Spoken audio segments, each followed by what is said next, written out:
December 4th, 2015.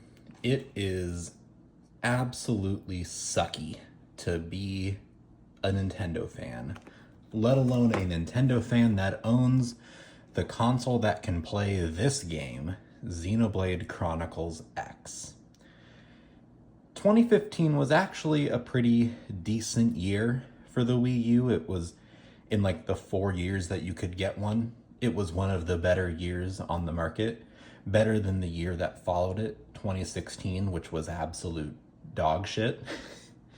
But around this time, there's still some Wii U games coming out. Some of them are pretty good. 2015 gave us Splatoon and Super Mario Maker, and of course, Xenoblade Chronicles X. Being the dedicated and loyal Nintendo fan that I was, I spent my money on this game, a game that I thought looked pretty cool and didn't know anything else about. I didn't know much about the first Xenoblade Chronicles game on Wii. I knew it existed and I knew it was a JRPG.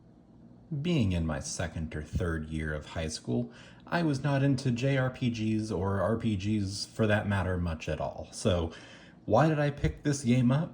Because I wanted to support Nintendo at a time when they were down on their luck. I'm a sucker.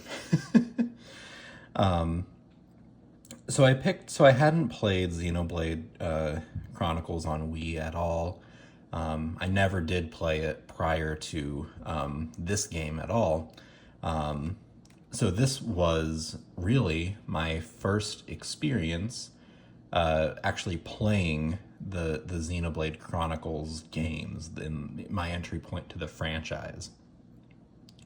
I had seen some YouTube videos, and I think I started watching at one point Chugga's LP about Xenoblade Chronicles, but I never finished it. It never hooked me exactly. So I was like, yeah, this sounds amazing.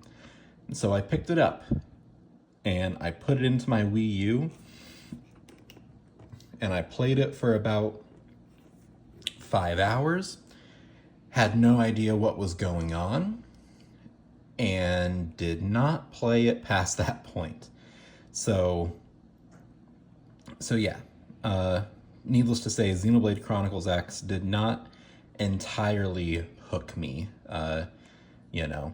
And so when Xenoblade Chronicles 2 got announced for the Switch, I was like, oh, another entry in that franchise that I know a little bit about, but don't enjoy.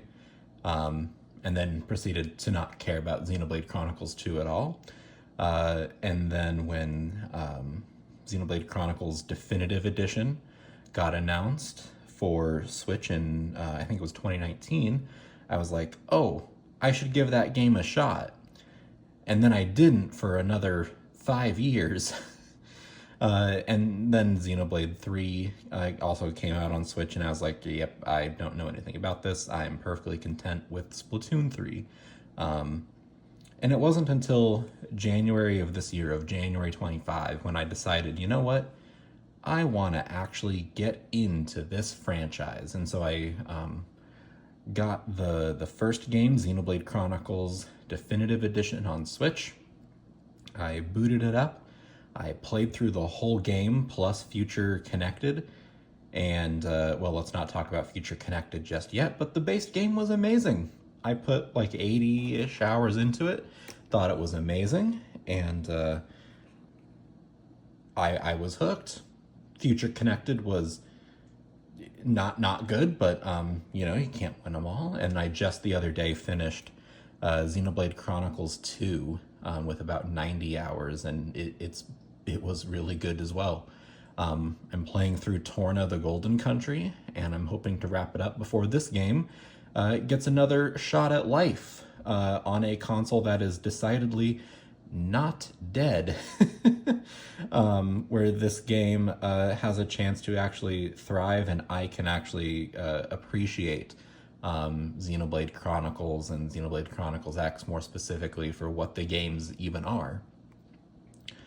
So I really just wanted to kind of take a moment to talk about the special edition and my experience with Xenoblade Chronicles X, and just kind of do a little retrospective here. So like I said, I wasn't a fan of Xenoblade Chronicles, but I picked up this game to support Nintendo, and I picked up the special edition because I thought that's what all Nintendo fans would do. And the special edition for this game is pretty cool. It's a nice size box. This was kind of a shape Nintendo was using for a lot of their special editions at the time. Then they made them a little bit smaller in the year that followed this, I believe. But at the time, this was about what you expected.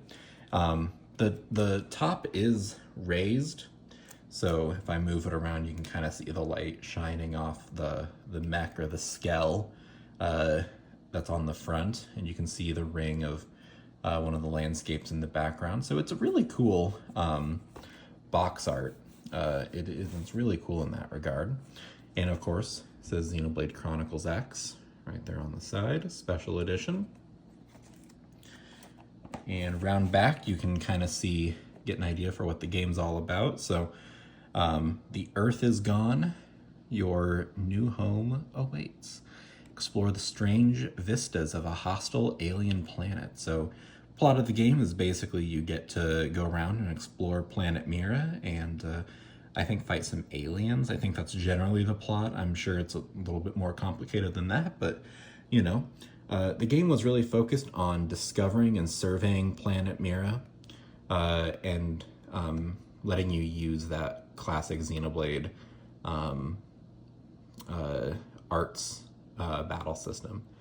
And then, of course, working to upgrade and unlocking your skell and getting to some of these places like that just looks really, really cool. Then as for what came with the special edition, it came with an art book, 100-page art book, copy of the game itself, and a matted art card. And then we have what you probably know this special edition for, which is the special edition soundtrack on a Lifehold USB drive. This thing sucks. Let me see if I can even read what it says. Hang on. Yeah, so it says it in really small, hard to read text, and I don't think my iPhone's gonna get it to come up. But basically, this text is like, it's only compatible with Windows machines. Nintendo did not advertise that fact beforehand on any page. And in fact, they've never disclosed, Nintendo has not talked about this special edition or this controversy either. So if you were like me, a Mac owner, and you bought this, you were screwed. And because you would plug the USB into your Mac and it would just not do anything. If you were a Windows user, your whole machine would start crapping out on you because this flash drive is only big enough to hold like the 10 music files it contains, and it needs to install like a special app. It takes up one of the Z drive or whatever on your PC permanently so you can play it. You can't rip the files or anything like that. This flash drive is absolutely horrible. It's basically a virus for your computer, and Nintendo never acknowledged it. They never told you that it was PC only before buying. They never acknowledged it after. This flash drive is god-awful and is probably the reason why there is no special edition of this game for Switch. One thing I don't remember is that apparently you can use the Pro Controller with this game. I never did. I only ever used the gamepad. I suspect most people did because I think you needed the gamepad no matter what to do the Frontier Nav features within the game. So Xenoblade Chronicles on the side, along the top. Bottom's just got the information. And then if I open up the box, you can see there's the art book, which takes up most of the box's packaging. And then there's this plastic tray. So I'll go ahead and just slide these out. And I had to find this just for this video. I really haven't looked at this special edition since 2015 when this game came out. So, of course, you got a copy of the game.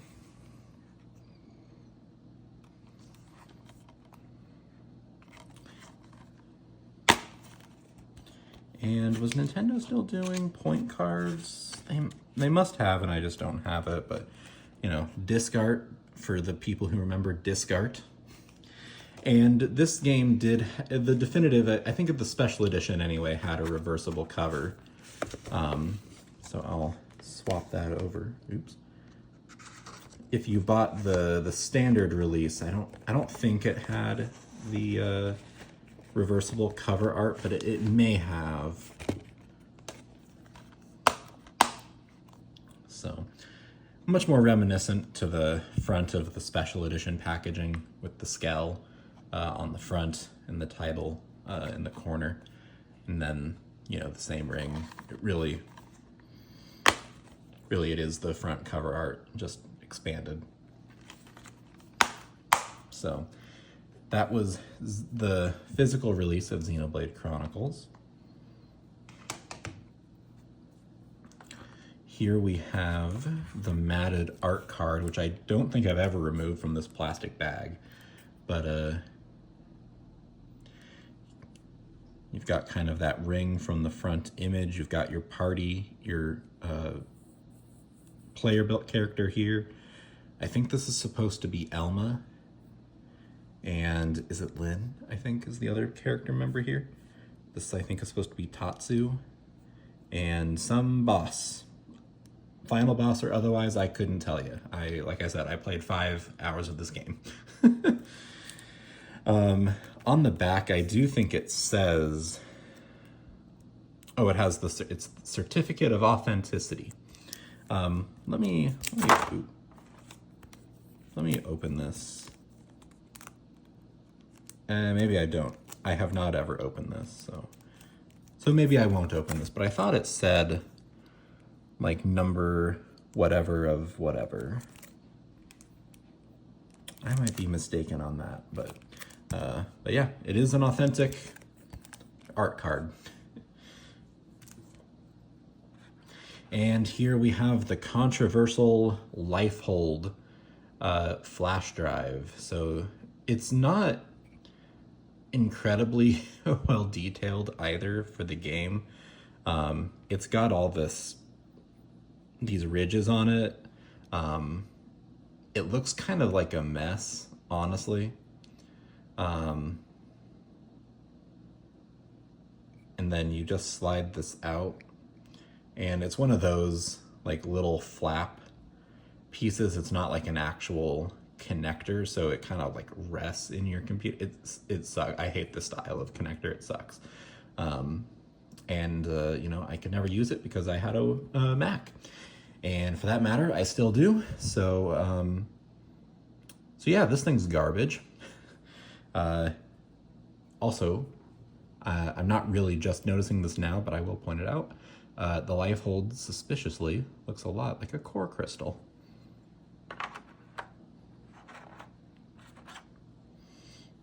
Let me set the Lifehold right over there. And then, of course, we have the art book. This is pretty incredible, I'm not gonna lie. It's one of those nice, thick, heavy art books. It kind of reminds me a little bit of Metroid Dread's art book. But as you open it, I'm trying to find a good way to do this here. The pages are a little reflective, but you've got the login, the archives. There's Elma. I believe this is Lynn and Tatsu going through New LA, or at least up to the Blade Barracks. I assume these are party members. At least 2 of them are. So I'm assuming that that's the case for the others.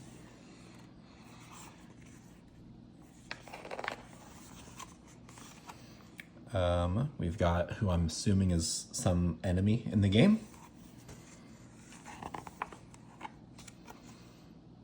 These look like party members. Can you tell I really have no idea anything about this game? This one's really cool. It's the white whale in kind of its full design glory. And you can see New LA in kind of the bottom. And I think this is just concept art for some of the areas in the game.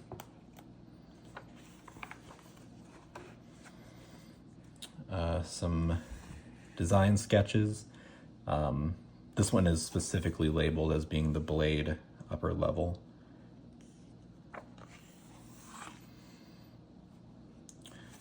Some character drawings.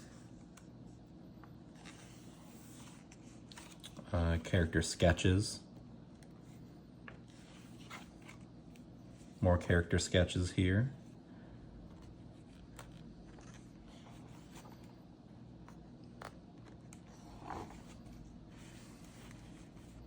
A lot of character sketches. I don't know if these map, well, I mean, like some of these characters I know map onto characters that are in the final game. Like this is obviously Elma. But I don't know if these other characters are party members or just different versions of like the character that you customize in the game. And then these look like enemies.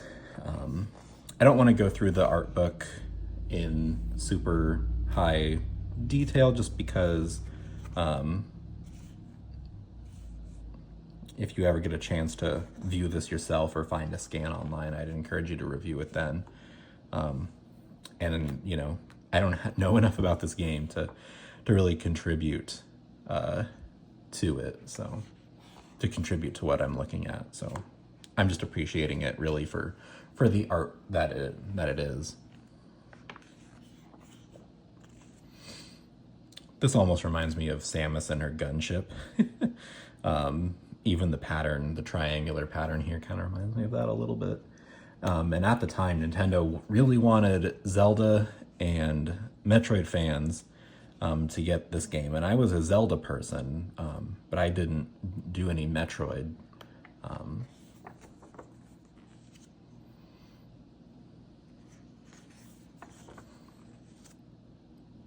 So yeah, some concept art for some stuff outside or more accurately in New LA.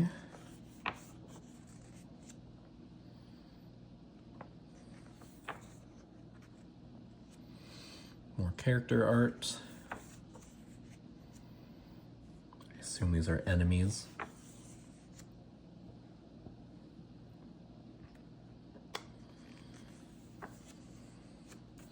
These are pretty cool. Some action scenes from the game. Or artist interpretation at the very least of some action from the game. Do you actually, this sounds stupid. I almost wonder if you can pilot your Skell over New LA. That'd be really cool. This looks like a final boss. I have no idea. More characters. This one kind of looks like a Telethia in its color palette at the very least.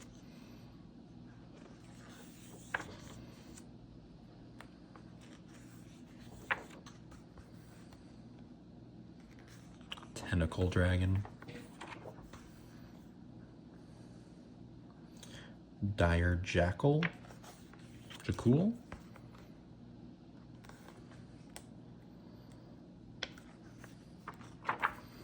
Let's see if we can find any other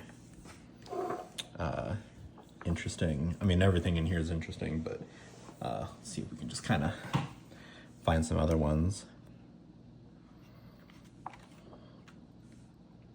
Got a lot of kind of your classic Xenoblade reference animals here.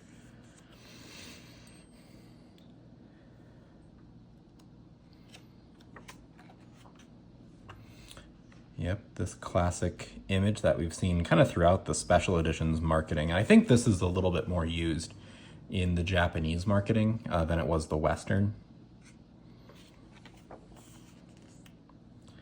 Some scale designs. I did kind of notice that when I was playing through Xenoblade Chronicles 2, there's some enemies towards the end of the game that look, or maybe not look, but kind of remind me a lot of the Skells. Thought that was an interesting connection. And I understand that Xenoblade X is kind of a spin-off and not really associated with the main trilogy as it exists currently. But still, when you can find little connections, I think it's, usually intentional. This is a really pretty one. Your character's running around Primordia, a little bit outside New LA.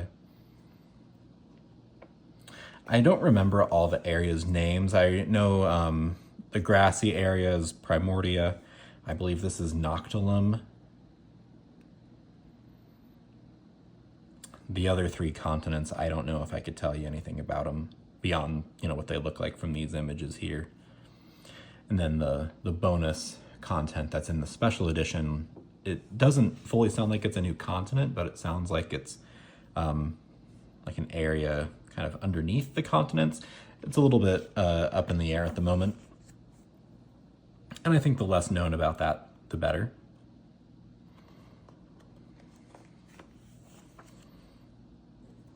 Some character designs for Tatsu.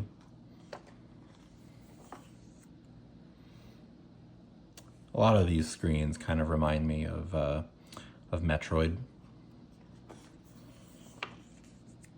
This kind of reminds me of Mega Man.